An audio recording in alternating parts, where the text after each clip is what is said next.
I'll introduce myself. So my name is Thandeka Mlaza Lloyd. With the GSPCR unit of the city. So we're responsible for obviously writing institutional strategic policy, and the IDP sort of fits within that sort of ambient.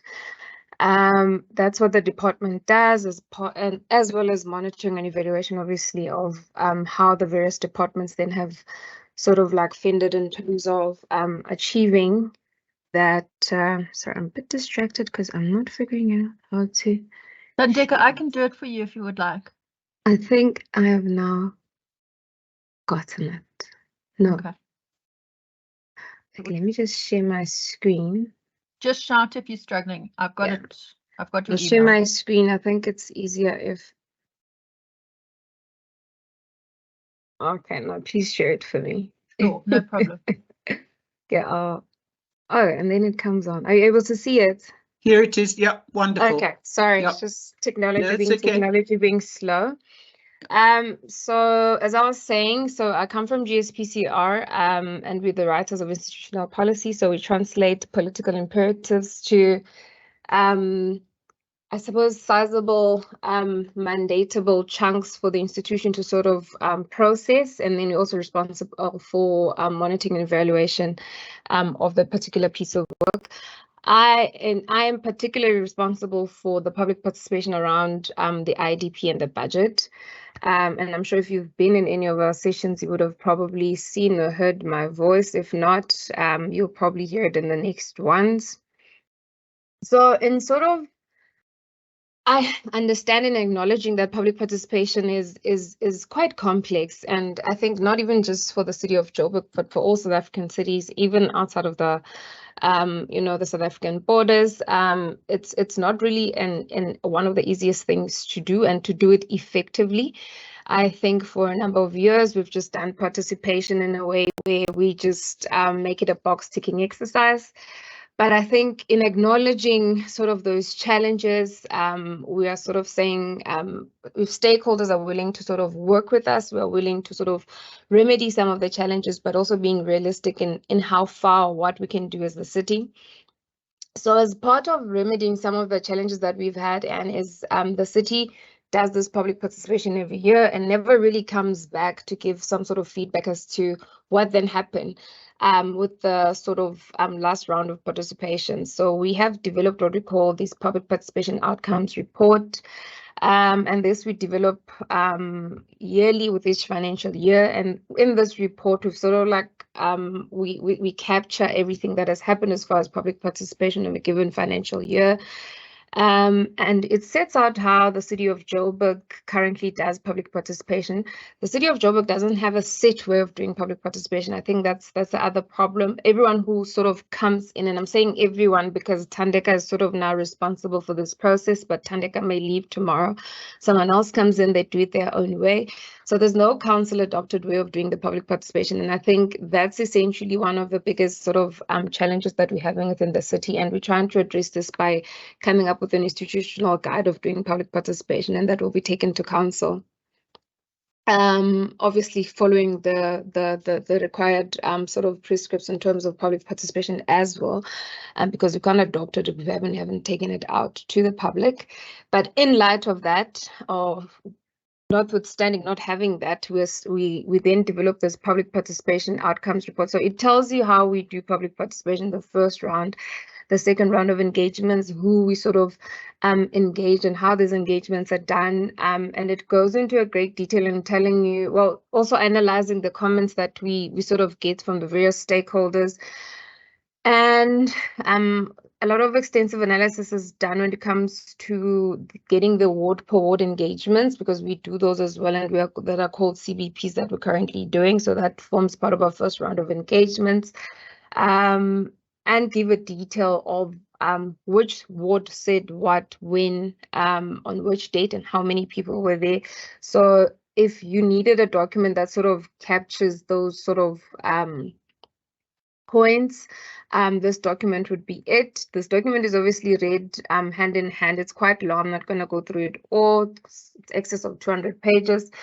This document is obviously read hand in hand with the IDP, because then the IDP would then be an outcome of the public participation process by then telling you that if these were the sort of comments or needs lists that we had from the various stakeholders, this is how the city has then responded via a program or a project, and that you then have in the IDP.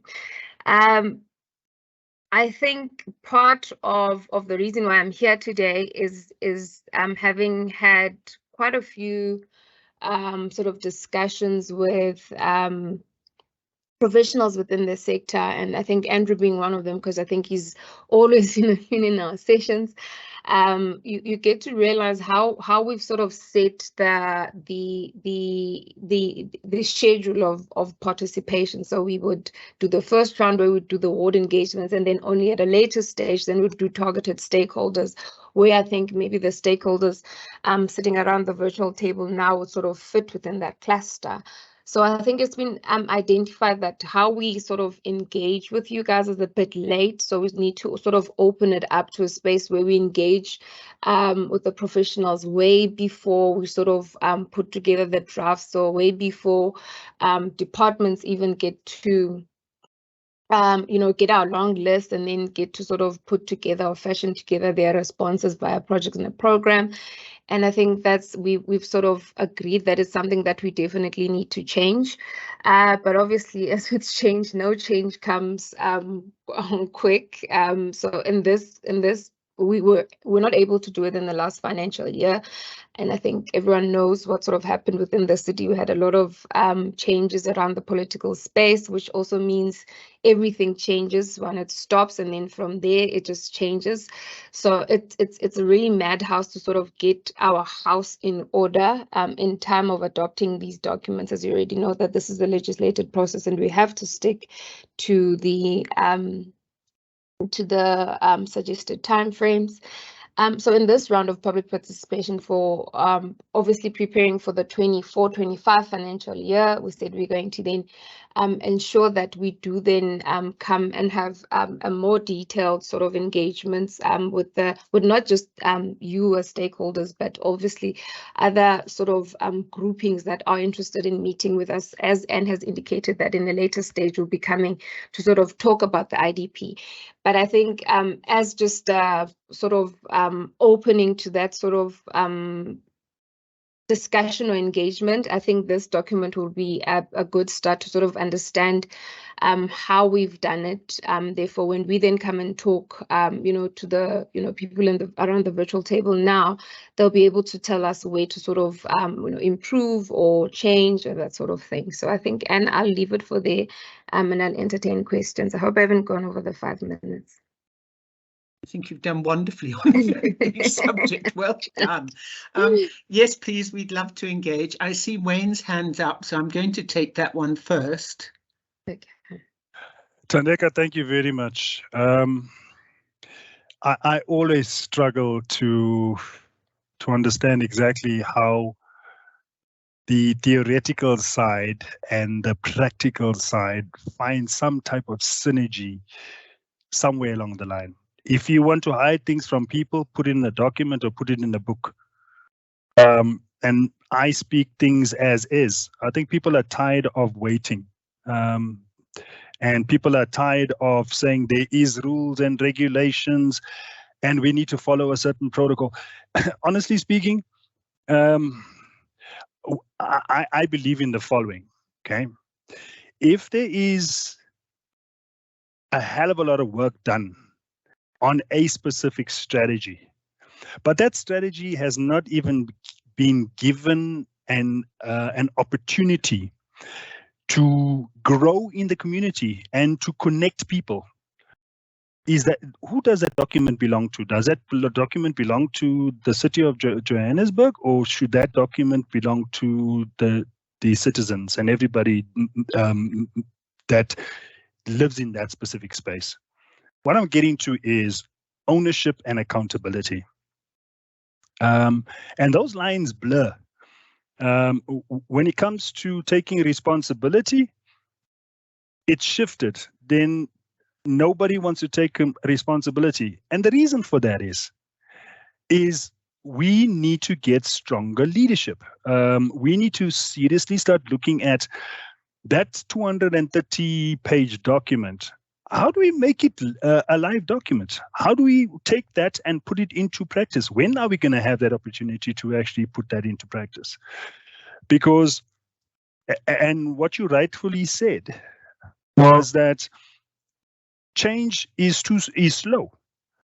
The problem with that is that delay has got a detrimental impact in terms of support, especially when it comes to privates and normal citizens. When people have passion, the only way to kill passion is to stop everything or to delay it.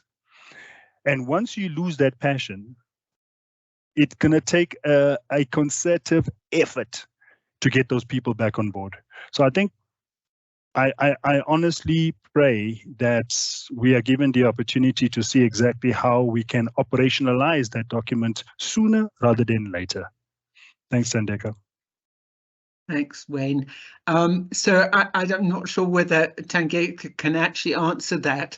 It is always a very interesting conflict between public sector process and private sector process.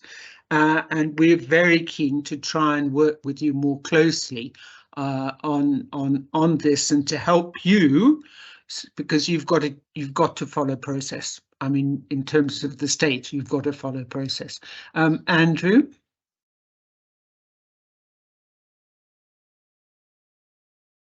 Andrew?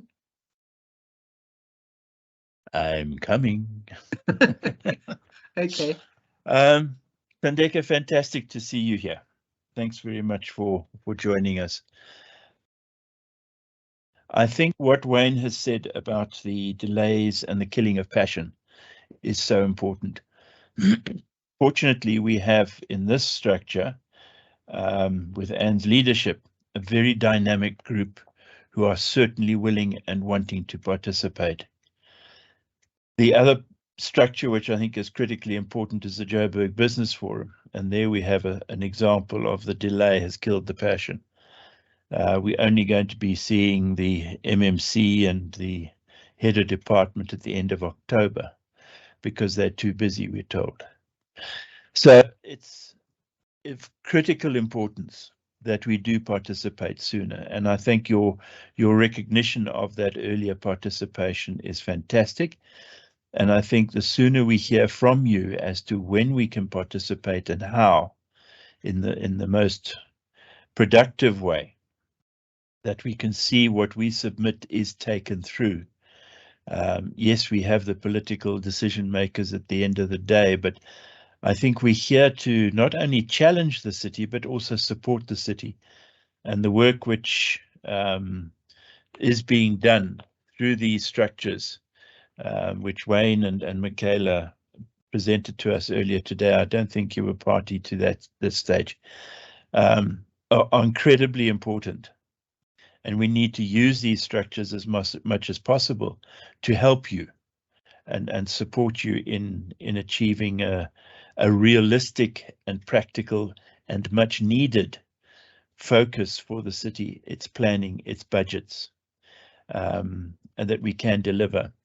The challenge I see is that we have this cycle of participation, budget, run around, see the draft, approve it, and it goes on again. There's an ongoing process, and we've got to get to that stage where this is not just a systemic tick box exercise, as you've noted, but it is an ongoing participation and engagement and adjustment of budgets, even through the years as new needs come through.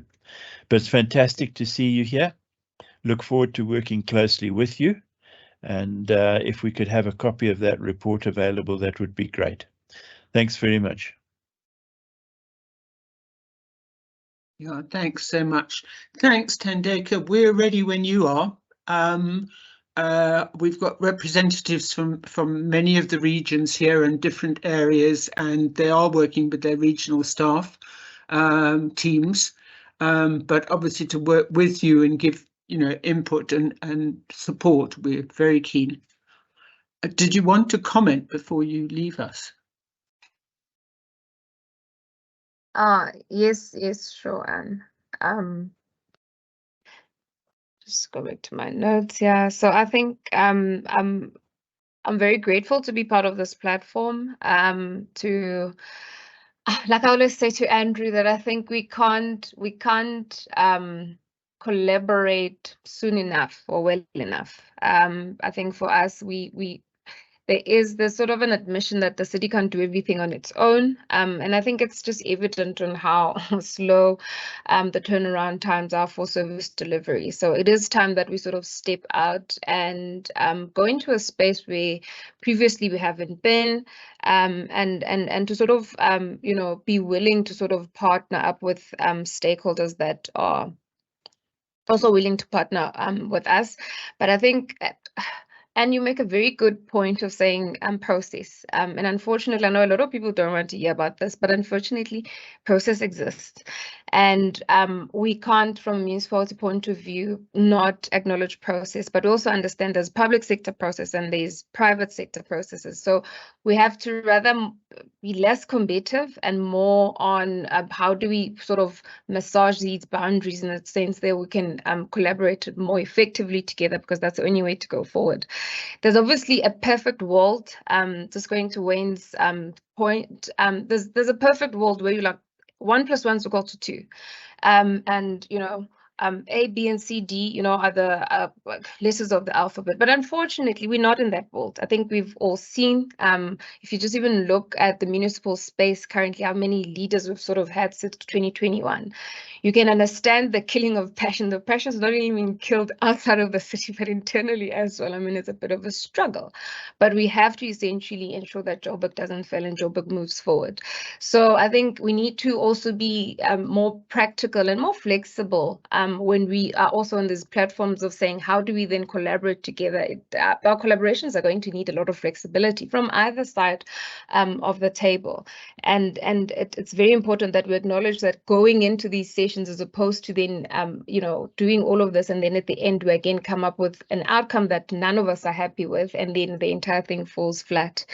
In the point made by Wayne around leadership and more consistent, and I can't help you there, Wayne. I think if I had a magic wand of sort of ensuring that we have consistent and leadership that sort of stays to see, even just 2 years. I think one of the speakers spoke about an IDP that's 5 years. I think if you look at Joburg in the past, just couple of years, when have we ever had a 5-year IDP? We haven't, because every time a political party changes, it's a new IDP. So we've never had an IDP that actually stands the 5 years. It's been quite a while. So I think if anyone would be glad to see that space sort of remedied, I'm definitely one of them. But I think in a nutshell, thank you very much for accepting me in this platform. I'm happy to collaborate. And the dates for sort of when we can have an engagement, Andrew, we're looking at end of November,